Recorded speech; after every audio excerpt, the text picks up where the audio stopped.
Bien, bismillah ar-Rahman ar-Rahim, as-salatu was-salam ala rasulillah. Allah subhanahu wa ta'ala dit dans Surat al-Mulk, Alladhi khalaqa al-mawta wal-hayata liyabluwakum ayyukum ahsanu amala.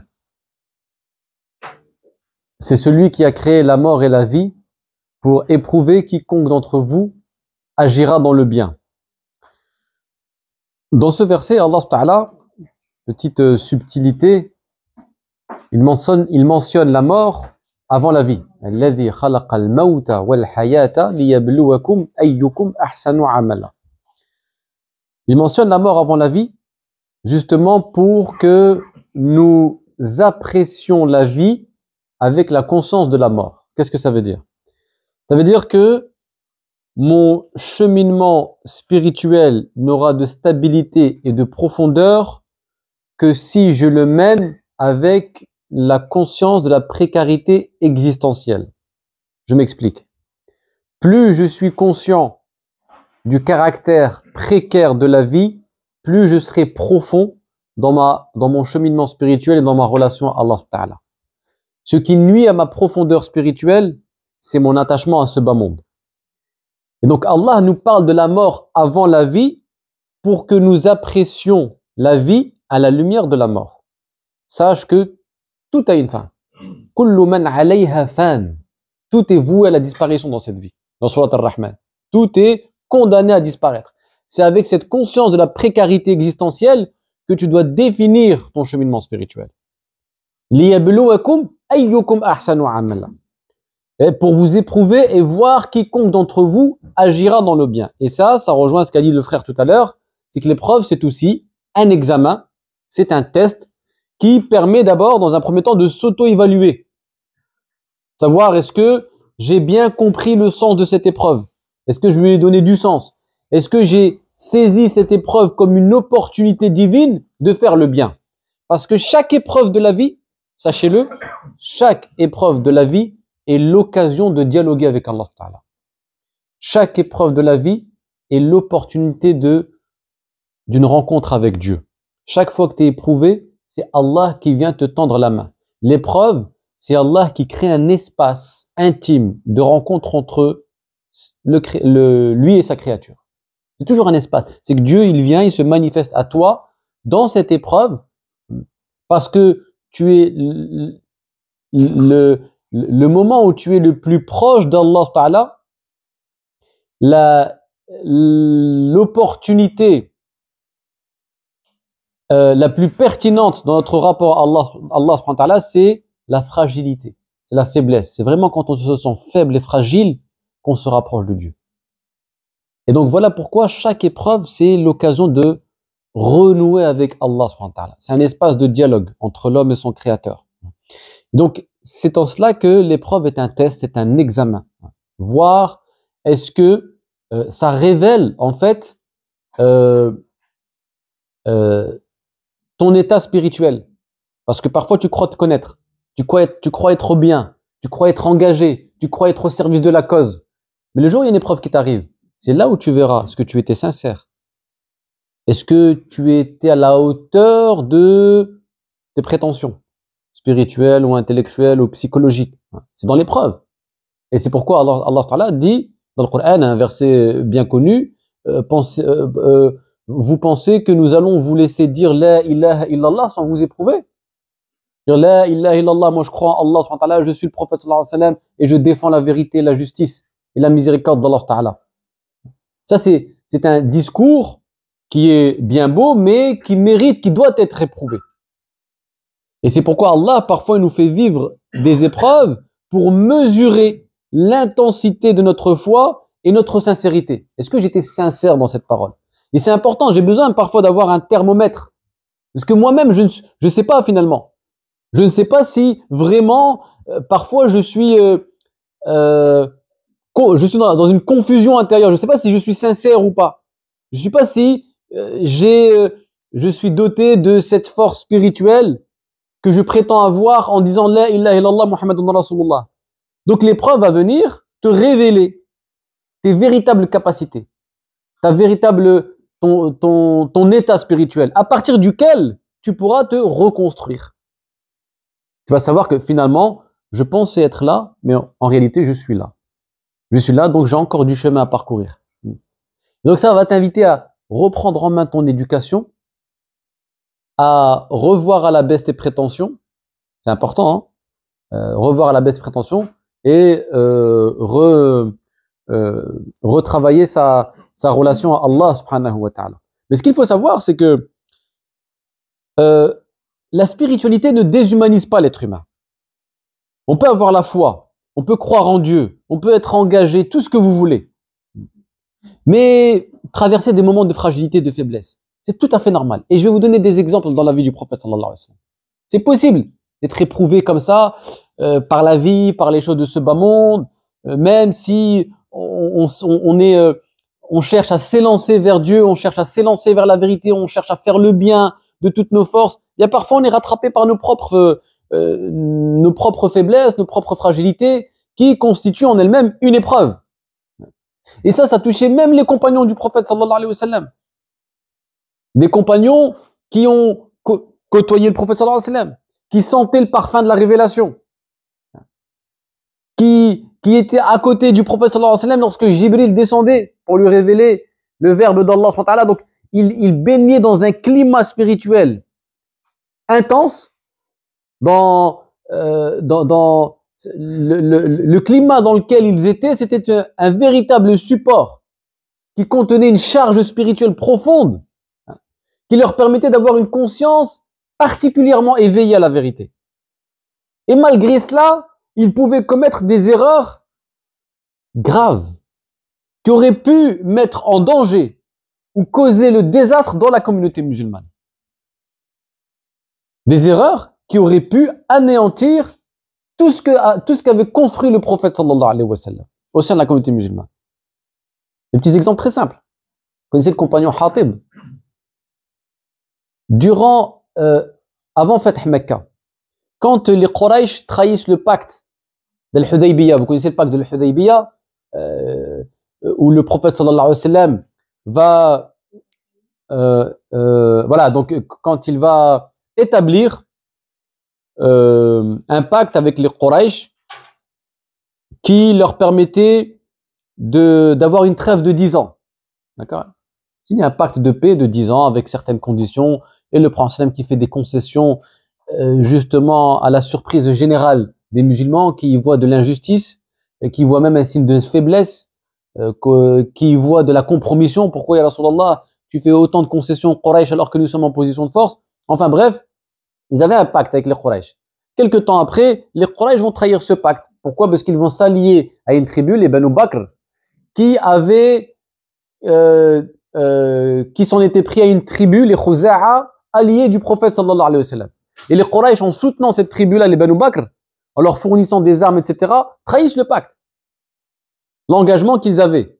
Donc quand ça arrive aux oreilles du prophète alayhi salatu wa sallam, le prophète sallallahu alayhi wa sallam, qu'est-ce qu'il fait? Il réunit ses compagnons, il leur dit là, ils ont trahi le pacte, on va se mobiliser, se diriger à la Mecque, vers la Mecque, pour justement désarmer les Quraysh, pour libérer la Mecque de l'emprise, de l'ignorance et du polythéisme. Et donc il réunit ses compagnons et il leur dit: notre stratégie et notre mobilisation doit rester secret. D'accord? Donc vous ne dites rien à personne, parce que l'idée c'est de créer l'effet de surprise chez les Quraysh. Sauf que Jibril alayhi salam, à un moment donné, il arrive, il interpelle le prophète alayhi salam, il lui dit: Ya Rasulallah, il y a une femme qui portait un message pour aller avertir les Quraysh de l'intention du prophète sallallahu alayhi wa sallam et de leur mobilisation. Elle est en chemin. Le prophète sallallahu alayhi wa sallam dépêche Ali ibn Abi Talib, va intercepter cette femme. Comment elle sait ça? Donc Ali intercepte cette femme. Qui t'a donné ce courrier? Qui t'a poussé à aller informer les Quraysh de notre situation, de notre mobilisation? Elle dit: Hatib. Et là, le prophète sallallahu alayhi wa sallam, il est étonné, il est surpris, parce que ce compagnon en question, il a fait Badr, il a fait Uhud. Il était au premier rang. Et il fait partie des gens, vous savez, ceux qui ont fait Badr. Ils occupent une place particulière sur le plan spirituel. Pour beaucoup, ils sont promis au paradis de leur vivant. Les gens de Badr. Donc, il a un prestige, ce compagnon. On ne parle pas d'un hypocrite qui était là, non. On parle d'un vrai compagnon du prophète sallallahu alayhi wa sallam, un disciple du prophète sallallahu alayhi wa sallam. Donc, les compagnons sont surpris, sont étonnés, pas lui. Même le prophète, mais pas toi. Pourquoi cette trahison? Et alors, attention, il faut imaginer les conséquences de cette trahison. Enfin, entre guillemets, le mot est un peu fort. Mais vous imaginez, les Quraysh auraient anticipé, c'est eux qui auraient créé l'effet de surprise. Et ça aurait pu causer la perte des musulmans. Un désastre, des conséquences graves. Ça s'est passé à Uhud avec les archers. Alors, vous connaissez l'histoire. Et donc, le prophète sallallahu alayhi wa sallam va l'interpeller, il va lui demander les raisons de cet acte, de cette transgression, de cette désobéissance. Il lui dit, Ya Rasulallah, c'est par faiblesse que j'ai fait ça. Il y a encore des membres de ma famille à la Mecque. Et si j'ai voulu avertir les Quraysh, c'est pour éviter qu'il y ait une guerre qui porte préjudice à ma famille. Je voulais juste protéger ma famille. Mais le prophète, il lui fait comprendre que la vérité doit passer, le message, avant la famille. Mais il lui pardonne. Alors que Omar s'apprêtait à le corriger physiquement, s'apprêtait à le corriger, il n'a pas supporté cette attitude de ce compagnon qui s'apprêtait à divulguer l'information au Quraysh. Et là, le professeur sallam, il se tourne vers les compagnons et il leur dit, je vous interdis d'avoir une mauvaise opinion de Hatib. Il a commis une erreur, mais je vous rappelle que c'est quelqu'un qui a fait Badr et Uhud. Donc, chaque fois que vous allez l'évoquer dans vos discussions, vous n'allez faire référence qu'à ses qualités, à ce qu'il a apporté à la communauté musulmane, parce qu'il a apporté beaucoup à l'islam. Donc, ne le réduisez pas à une erreur, à une faiblesse, à une fragilité. C'était une épreuve, il a été éprouvé. Donc, regardez le professeur Sam, comment il apprécie la chose. Certes, tu aurais pu dramatiser, mais c'est grave, tu aurais pu... Non, c'est un compagnon, certes, il a un grand prestige spirituel, mais là, il a été un moment de faiblesse, il a été éprouvé, il a été rattrapé par une fragilité humaine. On parle de gens qui, encore une fois, vivent au cœur de la révélation. Ils vivent au cœur de la révélation, mais ça ne les empêche pas de rester des êtres humains, et la spiritualité ne déshumanise pas l'homme. Ça ne fait pas de nous des robots, infaillibles, que rien n'affecte. Non, non, non. Donc, et ça, c'est une chose qui est très importante. L'épreuve vient parfois révéler notre niveau de conscience, notre état spirituel. Et donc, et le prophète en était conscient. C'est pourquoi il n'avait pas tendance, il n'était pas prompt à juger quelqu'un qui commettait des erreurs. Il ne les jugeait pas parce qu'il savait que c'était un test, que lui était en train de vivre un examen. Et donc, au contraire, là, il fallait l'accompagner. Il fallait lui donner les moyens de le rassurer, lui tendre la main pour le relever. Et c'est pourquoi il ne peut y avoir, et ça c'est le deuxième point que je voulais aborder, il ne peut y avoir de patience sur le plan individuel. La patience, elle est toujours collective.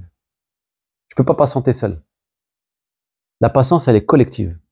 Parce que si moi, aujourd'hui, je traverse un moment de faiblesse, de fragilité, je ne peux patienter que si la Oumma se montre solidaire et me tend la main pour aider à me relever. Or, ce qui pose problème à l'individu moderne, c'est son individualisme, justement.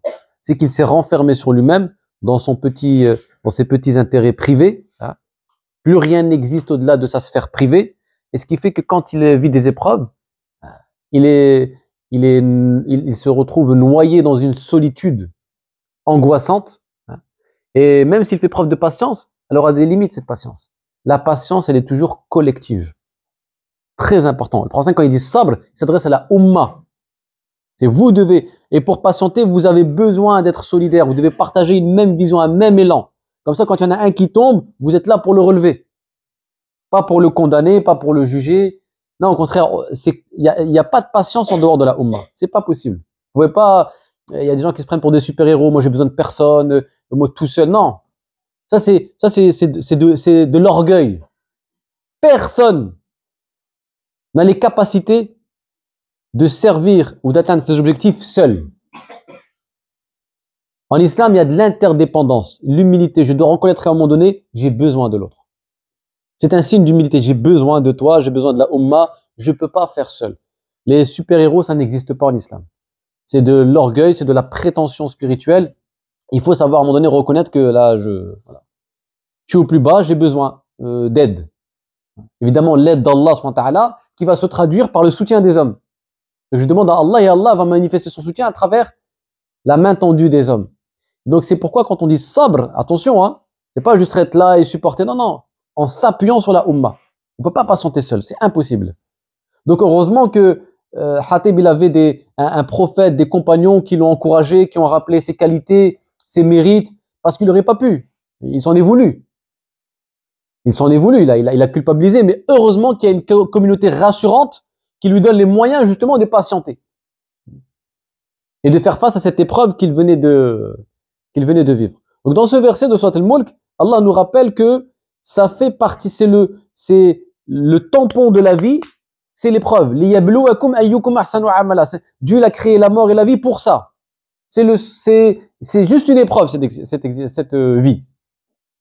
Donc malheur à celui qui donne de la valeur à ce bas monde qui n'est rien d'autre qu'un producteur d'illusions. Il y a deux producteurs d'illusions. Shaitan et Dunya. Shaitan et Dunya. C'est les deux producteurs, comme l'indique un verset du Coran. Allah nous invite فَلَا تَغُرَّنَّكُمُ الْحَيَاةُ الدُّنْيَا وَلَا يَغُرَّنَّكُمْ بِاللَّهِ الْغَرُورِ. Que la vie de ce al-gharour, le ghurur, c'est quoi? C'est l'illusion. Al-gharour, c'est l'illusionniste. En l'occurrence, c'est Shaitan. Al-gharour, c'est un des noms de Shaitan, l'illusionniste. Ad-Dunya aussi, c'est une productrice d'illusions. Donc Allah nous dit attention, ce sont deux producteurs d'illusions. Et ils ont une stratégie. Shaitan, il a une stratégie. Shaitan, c'est celui qui va utiliser toutes les épreuves de la vie comme support de ton égarement. La dunya, c'est son principal support. Il sait que l'être humain, il a de la tâche, il a de la tentation pour ce bas monde. C'est en lui. On aime les choses de ce bas monde. Donc, il va utiliser la dunya comme support pour accentuer ses points de faiblesse. Donc, tout ce qui va t'arriver sera entre ses mains un support de détournement de l'essentiel. Voilà pourquoi, quand on est éprouvé, le réflexe, lève-toi et lance-toi vers Allah Ta'ala avant que Shaitan utilise cette épreuve-là contre toi.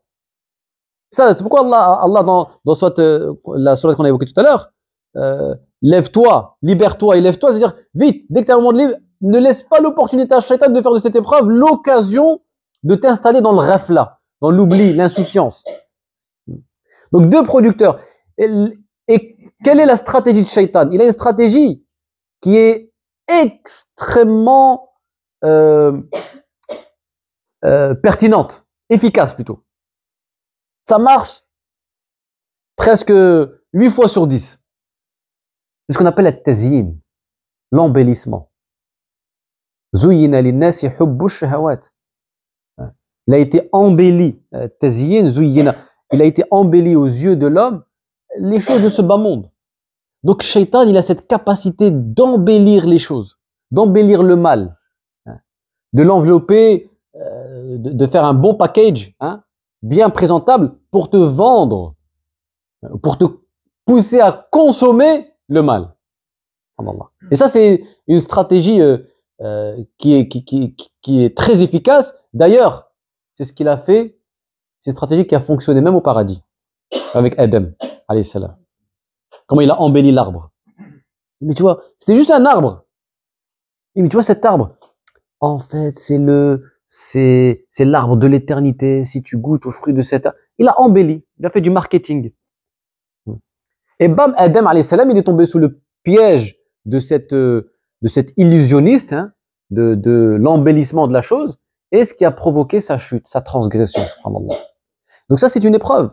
Donc Shaitan va utiliser chaque moment de votre vie, chaque épreuve, pour embellir les choses et vous détourner de l'essentiel. Et il a une capacité à argumenter, même fallacieusement, attention, son argument, ses syllogismes sont toujours fallacieux. Mais celui qui est qui n'a pas les ressources intellectuelles, c'est-à-dire qui est fragile intellectuellement, on peut très vite se laisser séduire par les syllogismes de Shaitan. Notamment lorsqu'il a dit à Allah Ta'ala, qu'est-ce qu'il dit à Allah? Il dit, comment ça, je vais me prosterner devant Adam? Tu m'as créé de feu, tu l'as créé de terre, le feu est supérieur à la terre, donc c'est à lui de se prosterner devant moi. C'est un syllogisme. On a l'impression que c'est logique ce qu'il dit, oui ou non? Il y a la grande prémisse, la petite, la conclusion. Tu dis, c'est vrai, c'est convaincant. Mais déjà, tu m'attends, qui t'a dit que le feu est supérieur à la terre? C'est discutable. Mais comme ça, quelqu'un qui est fragile spirituellement, intellectuellement, il peut très vite se laisser séduire. Et ces syllogismes, il les applique au quotidien dans notre cheminement spirituel. C'est ce qu'on peut appeler des auto-fatwas qu'on se fait pour justifier islamiquement nos passions, nos désirs. Et non seulement il peut s'appuyer sur des syllogismes, mais mieux encore, il peut même s'appuyer sur des textes, nos sources, pour te pousser à commettre le mal. Mais si tu as le droit, ce verset, si tu prends le mot, il va tordre le sens du mot, bien le tordre pour aller dans le sens de tes désirs. Donc toi, tu te fais des auto-fatwas. Pourquoi? Parce que tu es sous l'influence des syllogismes de Shaitan. Tu dis, mais le verset dit ça, ceci, cela, donc tu peux. Ou tu ne peux pas. Et ça fait partie, ça c'est la grande épreuve. Parce que dans la première partie, on a parlé des épreuves que connaît l'être humain en général, l'épreuve de la maladie, de la mort, de la pauvreté, etc. Mais il y a cette épreuve qui est la plus terrible.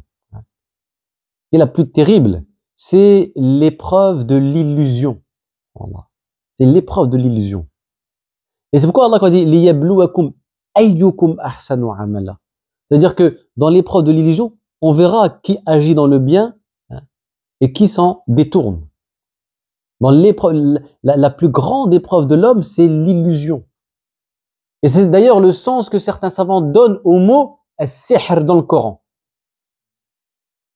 Qu'est-ce qui se passe dans... Le mot sihr apparaît surtout en référence au récit de Moussa alayhi salam avec les sorciers ou les magiciens de Pharaon. On est bien d'accord? Que font les magiciens? Qu'est-ce qu'ils font? C'est quoi leur méthode? Elle est celle de Shaitan.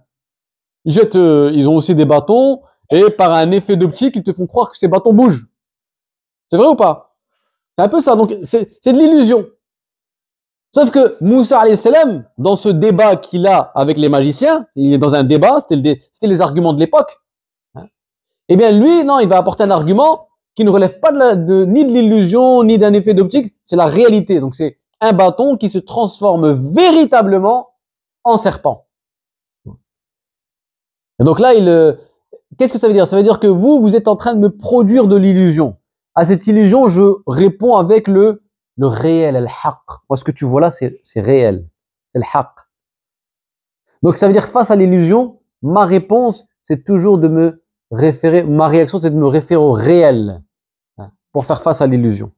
Et donc, c'est ça, en fait, la plus grande épreuve de l'être humain, le croyant, c'est l'illusion. C'est-à-dire que même cette souffrance que tu vis, elle peut être instrumentalisée par Shaitan pour t'illusionner sur ton rapport à Dieu, ton rapport à la vérité, ton rapport à ce bas monde.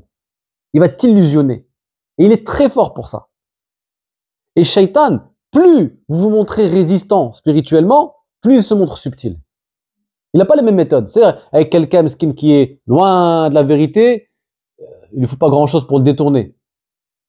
Par contre, quelqu'un qui s'élève et qui a atteint un niveau de lucidité, là, il va se montrer particulièrement subtil. C'est-à-dire que si avec les plus égarés, ben, il va se contenter de les pousser à la transgression ou de leur faire, de faire en sorte de les séduire dans la désobéissance, ceux qui ont un niveau de lucidité spirituelle, il va pas chercher à les détourner dans la transgression. Il va chercher à les détourner dans l'obéissance d'Allah. Dans l'obéissance, il va te détourner. Dire, bon, avec Hada, la transgression, ça marche pas. Les grands péchés, je peux pas, lui, il est comme assez fort. Il va pas tomber dedans. Je vais, dans l'obéissance, dans ce qu'il cherche, je vais le détourner. Vous connaissez l'histoire assez bien connue de ce vieil homme aveugle qui, chaque jour, allait accomplir la prière, notamment de l'Fajr à la mosquée. Tous les matins, Fajr à la mosquée. Un jour, il arrive en retard parce qu'il s'est garé en chemin. Il ne voit pas, il s'est garé, il arrive en retard. Il n'a pas raté la prière de l'Fajr. Il a raté la prière en groupe, c'est pas la même chose. Donc ça l'a touché, malgré le fait de ne pas avoir accompli Salat al-Fajr en groupe, ça l'a affecté. Donc il a demandé pardon à Allah subhanahu wa ta'ala. Vous imaginez, il a demandé pardon à Allah subhanahu wa ta'ala parce qu'il a raté la prière en groupe, même s'il l'a fait à l'heure. Le lendemain, un jeune garçon très gentil. Il vient, il toque à sa porte, qui a été témoin en fait de cette tristesse du vieil homme. Il toque à sa porte et il lui dit, écoute, je m'engage à te conduire tous les matins à la mosquée pour éviter que tu la rates. C'est moi qui vais te conduire, c'est moi qui vais te servir de guide et tu ne vas plus t'égarer. Ben, le vieil homme il est très content, donc chaque matin, ce jeune garçon très serviable vient, le prend par la main, le conduit à la mosquée. Et un jour, le vieil homme il lui dit, mais ce que tu fais est très beau. Et qui es-tu? T'es le fils du voisin? T'es quelqu'un du village? Il dit, écoute, ça je veux garder ça entre moi et Allah Ta'ala. Je fais ça sincèrement. Voilà, tu n'as pas besoin de savoir mon nom, c'est entre Dieu et moi. Je fais ça dans l'anonymat le plus total. Très bien. Les jours passent, mais un jour le vieil homme s'arrête et lui dit, attends, stop. Ce que tu fais est très beau. Je veux absolument savoir ton nom pour invoquer Allah subhanahu wa ta'ala en ta faveur. Je fais plus un pas. C'est quoi ton nom? Il prépare l'invocation. Shaitan, je suis Iblis. Et là il lui dit, mais comment ça? Shaitan il détourne les gens de la mosquée, il ne conduit pas la mosquée. Il ne conduit pas la mosquée. Il dit, mais pourquoi tu me conduis tous les matins à la mosquée? Il lui dit, parce que la dernière fois que tu as raté Salat en groupe, et que tu t'es repenti, j'ai entendu dire qu'Allah t'avait pardonné la moitié de tes péchés. Et comme je ne voulais pas qu'il te pardonne l'autre moitié, j'ai fait en sorte que tu ne rates plus le Fajr, comme ça tu ne te repens pas. Vous imaginez jusqu'où il est prêt à aller, subhanallah. Jusqu'où il est prêt à aller. C'est-à-dire qu'il est prêt à pousser les choses dans l'obéissance pour te priver d'une récompense. Symboliquement, ce qu'il faut comprendre ici, quand le prophète nous raconte ceci, c'est nous montrer très vigilants quant aux stratégies de Shaitan. En gros, il ne faut pas le sous-estimer. C'est la plus grande épreuve. Alors, c'est vrai que quand on parle encore une fois, quand on parle de tout sauf de cette épreuve-là, qui est la plus difficile à gérer, parce que la pire des choses en ce bas monde, la pire qui puisse nous arriver, c'est ni la maladie, ou la mort, ou la pauvreté, ou la souffrance. Tout ça, en réalité, c'est relatif devant cette grande épreuve de l'illusion de Shaitan, parce que la pire des choses, c'est le rafla, l'insouciance, le verrouillage du cœur. Parce que quand le cœur est... Je parle pas de la contraction, ce moment où je parle du verrouillage, c'est-à-dire que tu deviens imperméable à la vérité. Tu deviens insensible. Hein? Égaré. Tu as perdu la sensibilité spirituelle. Ça, c'est la pire des choses. C'est pire que tout le reste. Pire que tout le reste. Ça, c'est une épreuve. Ça, c'est l'épreuve la plus difficile. Celle qui doit nous inquiéter, c'est celle-là. Et donc, tout cela pour vous dire que quand Allah nous dit « J'ai créé la mort et la vie pour vous éprouver, savoir quiconque d'entre vous agira dans le bien », c'est dans ce sens-là. Dans le sens où c'est l'épreuve, c'est un support qui peut être instrumentalisé par Shaitan en vue de vous illusionner. Et c'est là où je vois qui maintiendra sa conscience dans le bien et qui sombrera dans l'insouciance, ou dans le rafla. Donc, c'est là où, c'est pourquoi il faut intensifier sa relation à Allah Ta'ala. Une opportunité, je me lève, je prie, je lis le Coran, j'invoque, je fais le dhikr, ça verrouille toutes les portes à Shaitan. Vous bloquez tous les accès. Vous bloquez tous les accès. C'est comme ça quand Allah dit, dès que tu as une opportunité, fais un dhikr. Bien sûr, tu as tes occupations. Allah ne te dit pas, arrête tes occupations et fais que prier toute la journée. Non, dans le verset, il dit, dès que tu as un moment tu te libères c'est-à-dire que tu as un temps libre, on va dire. Là, profite pour faire quelque chose qui nourrit ta relation à Allah Ta'ala. Ne laisse pas le temps à Shaitan de se frayer un chemin dans ta conscience. Parce qu'à partir du moment où il arrive à frayer un chemin dans ta conscience, c'est presque, ça va être difficile de s'en sortir. Et Shaitan, il s'est engagé, vous savez, auprès d'Allah Ta'ala pour détourner l'humanité. C'est sa fonction, c'est son travail. Il a dit, alors, ce qui est fort, c'est qu'il nie Dieu, mais il l'invoque. Il dit à Allah, accorde-moi un délai, donc il demande, accorde-moi un délai jusqu'à la fin des temps pour égarer l'humanité. Est-ce que vous imaginez là que Shaitan a invoqué Allah subhanahu wa ta'ala? Il a invoqué Dieu. Mais c'est ce qui est plus beau encore, c'est que Dieu a répondu à son invocation. Donc s'il a répondu à l'invocation de Shaitan, comment il ne va pas répondre à ton invocation, à toi, serviteur, hein, qui l'implore pour faire face aux épreuves de ta vie? Comment il ne va pas répondre à ton invocation? Il a répondu à l'invocation de celui qui le nie en face, les yeux dans les yeux. Il lui a désobéi, les yeux dans les yeux. Je ne me prosterne pas devant Adam. Il lui dit, obéis, prosterne-toi, non. Et en plus, il fait un débat avec Allah Ta'ala.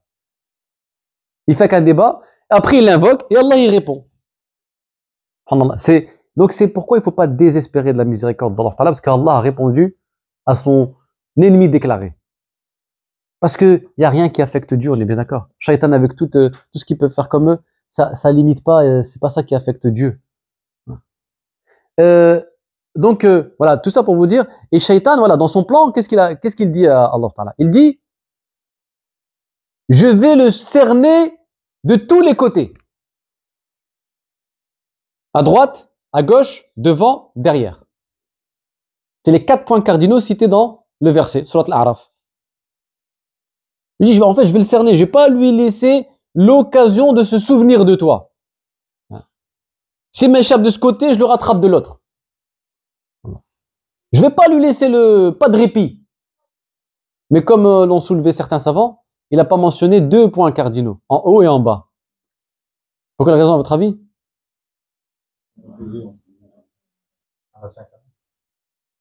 Parce qu'en bas, quand tu as le front au sol, et en haut, quand tu lèves les mains au ciel, subhanallah.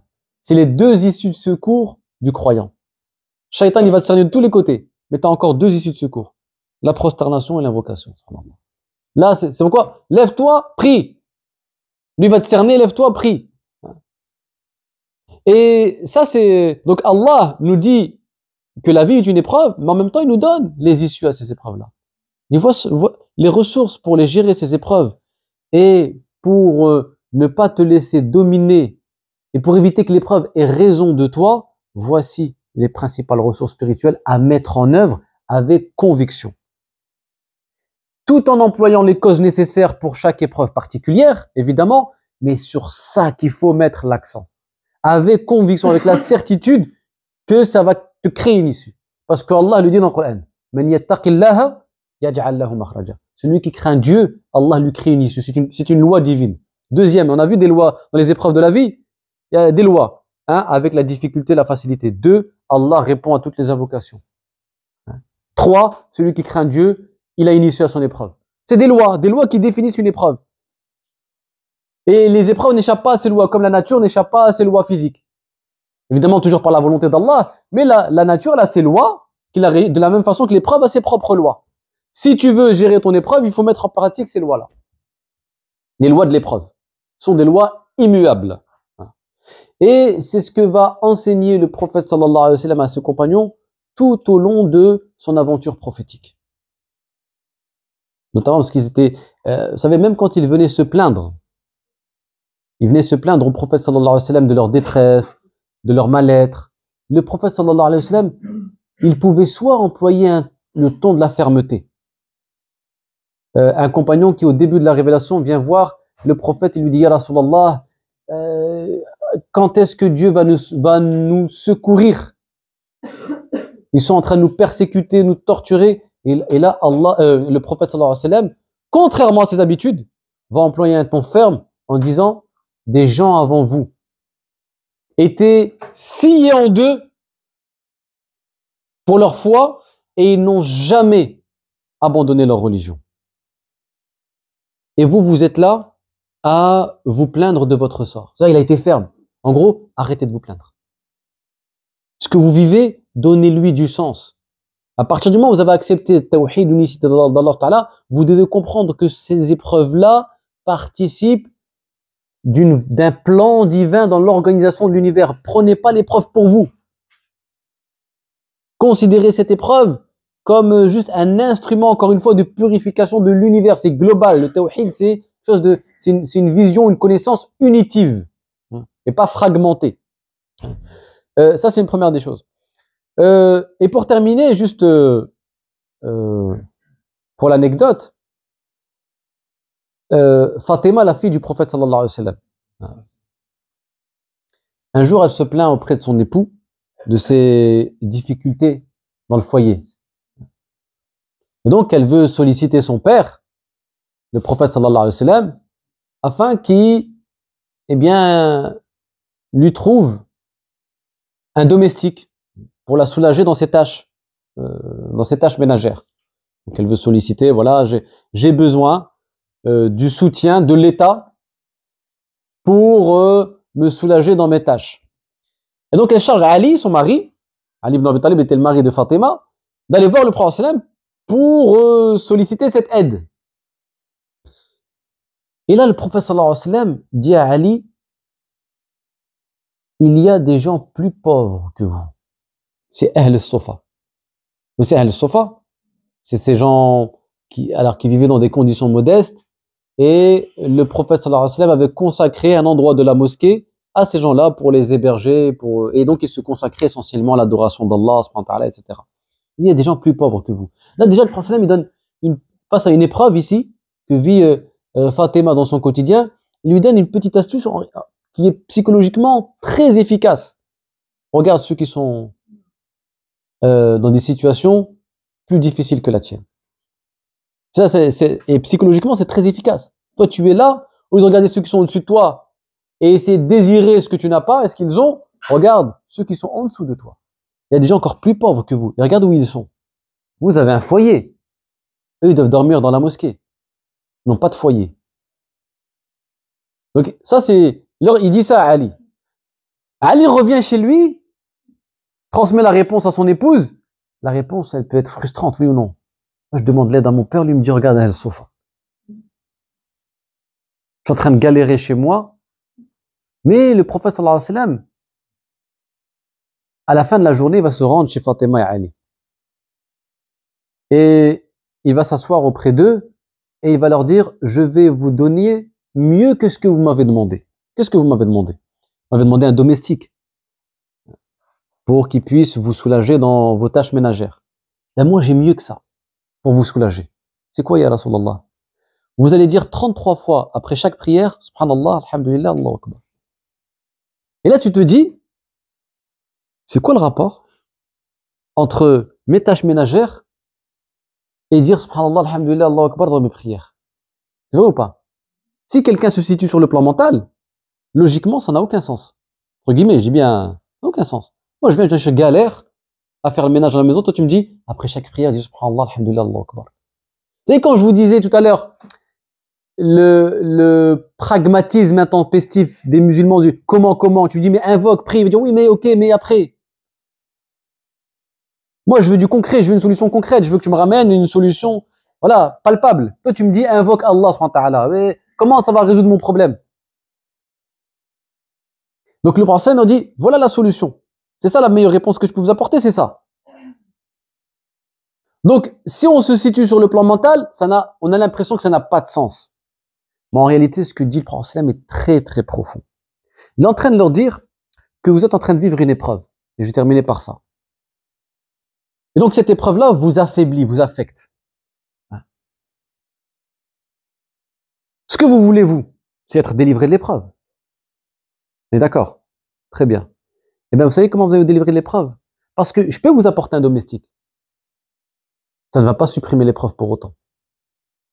Donc, délivrer de l'épreuve, c'est quoi? C'est pas de la supprimer physiquement. C'est de faire en sorte que son effet ne nous impacte plus. Et rien de mieux que le dhikr pour neutraliser les effets d'une épreuve. C'est-à-dire, quand tu vas faire le dhikr, l'épreuve sera toujours là en apparence, mais elle ne va plus t'impacter. Tu vas la vivre avec distance, avec recul, avec profondeur spirituelle. En fait, c'est ça. Je pourrais jamais te délivrer d'une épreuve. Pourquoi? Parce que la vie est une épreuve. Mais je peux te donner les ressources qui vont te permettre de faire en sorte que l'épreuve ne t'affecte pas. Le dhikr. Nourrir ta relation à Allah subhanahu wa ta'ala. Donc quand on dit se délivrer d'une épreuve, c'est se délivrer non pas de l'épreuve elle-même, mais de ses effets. Je suis pauvre. Me délivrer de l'épreuve, c'est pas de m'enrichir matériellement. C'est de me donner les ressources spirituelles qui me permettent d'accepter la pauvreté et de faire en sorte que cette pauvreté ne m'affaiblisse plus, ne m'affecte plus. Elle est là, la pauvreté, mais c'est tout. Là, j'ai créé une distance. J'ai créé une distance. Et c'est ça, en fait, l'issue à l'épreuve. C'est neutraliser les effets négatifs d'une épreuve sur nous-mêmes. Et ça, rien de mieux que d'accentuer sa relation à Allah subhanahu wa ta'ala. Wallahu a'lam.